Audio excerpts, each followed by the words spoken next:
países. Todos os países eles são afetados numa guerra comercial, ainda mais uma guerra comercial que envolve as duas maiores potências do planeta, Estados Unidos e China.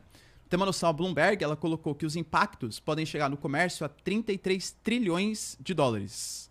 Porque é uma cadeia global. Com o mundo da globalização, a gente fala numa produção global. Então, um produto, por exemplo, que é produzido nos Estados Unidos, tem ali componentes chineses, tem, sei lá, uma produção brasileira que alimentou determinado animal que vai ser consumido nos Estados Unidos. Então, uma guerra comercial afeta o mundo inteiro. Mas eu diria que, assim, tem níveis de interferência. O Brasil vai ser afetado negativamente, como todos os países do mundo. Mas existem alguns poucos proveitos que o Brasil pode tirar. Por quê? Primeiro que assim, os países talvez tenham uma confiança um pouco quebrada nos Estados Unidos, porque, vou pegar o caso do Canadá, por exemplo. O Canadá, um histórico parceiro, pelo menos pós aí século XX dos Estados Unidos.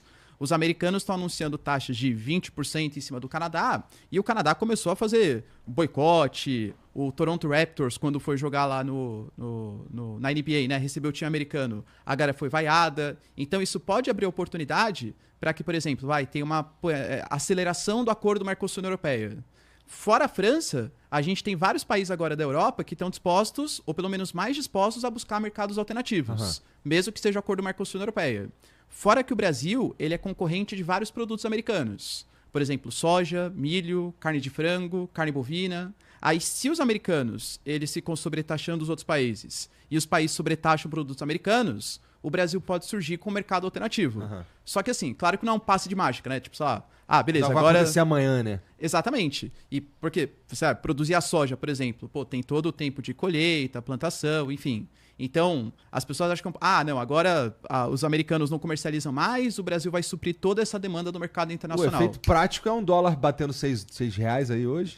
Por exemplo, né? Porque os investidores ficam receosos, e aí você pega, por exemplo, eu sou um investidor, eu vou investir nas coisas que são mais confiáveis, que é ouro, por exemplo, até mesmo o dólar, que é a moeda utilizada pelas principais transações. Então, os mercados emergentes, por exemplo, o Brasil, eles vão sofrer nesse curto prazo. Mas, assim... isso pode abrir uma alternativa para que o Brasil faça mais parcerias econômicas e talvez até consiga colocar mais os seus produtos agrícolas em novos mercados. O Brasil, por exemplo, negociou na semana passada com o Vietnã e com o Japão a entrada da carne bovina. A gente tem a possibilidade do acordo Mercosul-União Europeia. Com os chineses, por exemplo, os chineses compram muita soja e milho dos americanos. A gente pode suprir parte dessa demanda agora. Mas, de novo, não vejo como um aspecto positivo. Eu vejo o Brasil sendo um dos menos piores, um dos menos afetados, vamos colocar assim. Mas é péssimo para todo mundo. Entendi. Um ponto interessante aí também. Seguinte, o principal parceiro comercial do Brasil é a China. Então, o Brasil vende para a China. Beleza. A taxação foi dos Estados Unidos para a China. O que isso tem a ver com o Brasil, né? Vamos lá. A China vende algo para os Estados Unidos, um produto mais elaborado, mais sofisticado, com uma complexidade industrial maior, que ela compra essa matéria-prima de algum lugar. De quem? Boa parte do Brasil também, que é um desses parceiros comerciais da China. Aqui na América do Sul, basicamente, todos os países têm como principal parceiro comercial a China. Eles vendem para lá, a China transforma esses produtos e manda para os Estados Unidos. É mais ou menos como... A gente viaja, por exemplo, para a Suíça, aí chega lá, o chocolate suíço é o melhor e tal. Aí você procura, tá bom, cadê as plantações de cacau que tem aí? Não, mas o cacau vem lá do Brasil, tá? Que a gente dá aqui o toquezinho do chefe suíço. Acontece mais ou menos a mesma coisa com a China. O brasileiro vende para a China transforma isso daí, junto com de outros países também, obviamente. A África, basicamente, é toda de dominação chinesa atualmente. A China tentou pegar algumas coisinhas ali da Europa, está tentando ainda, e depois manda isso para os Estados Unidos. Mas vamos lá. Vamos supor que essa taxação tenha como único efeito a China não ter mais para quem vender, porque venderia para os Estados Unidos, esse país está bloqueado. E vamos supor que a quantidade de exportações chinesas para os outros países se mantenham iguais. Ou seja, a China vai precisar de menos matéria-prima, vai precisar importar menos. Quem se ferra é o brasileiro. Então, o brasileiro aqui que exporta para a China, ele está lascado. O cara que é produtor de soja, do agro, não sei o quê, que vende lá para os chineses, daí se ferrou. Então, isso daí eu vejo como a principal preocupação. Mas a galera está só pensando nos 10% que o Brasil teve, enfim. Então, ao meu ver, isso daí o cara tem que se preocupar. Porra, então vamos, dá pra gente fazer alguma... Dá pra, os países da América do Sul fazerem alguma coisa? Porque nesse momento a gente tá meio que à mercê do que vai sair dessa guerra aí. Que ela é Trump versus mundo, dá pra dizer, porque ele sobretaxou uma galeraça, não é? Mas ele tá mesmo aí pegando no pé dos chineses. Qual vai ser a liga que a gente vai fazer aqui para combater isso, né? Para compensar. O Brasil vai se unir com a Guiana, Bolívia e Suriname. Aí vai compensar as exportações brasileiras. Não tem como, né? Até a Guiana francesa, por exemplo, daqui a pouco tem mais brasileiro que francês por lá. Então a gente fica numa situação meio difícil, porque do jeito, e aí é um problema que o Brasil criou para ele criou uma armadilha de dependência chinesa.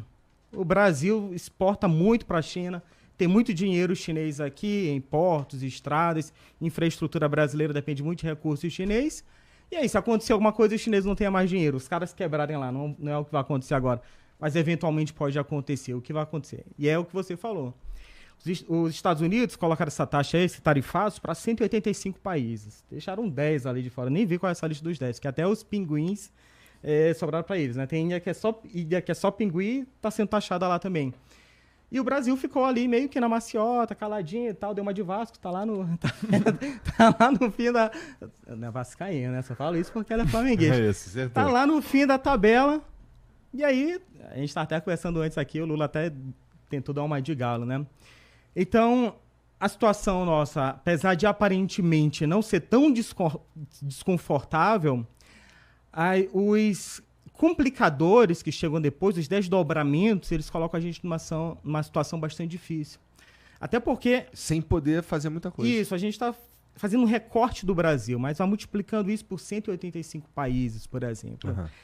O planeta ele vai começar a paralisar, porque o cara ele não sabe onde ele vai colocar dinheiro. Peraí, eu coloco minha fábrica lá nos Estados Unidos? Estados Unidos tarifa porque ele quer que, por exemplo, a Nike saia do Vietnã e vá para os Estados Unidos. Mas dá para abrir uma fábrica da Nike em uma semana, por exemplo, em um mês?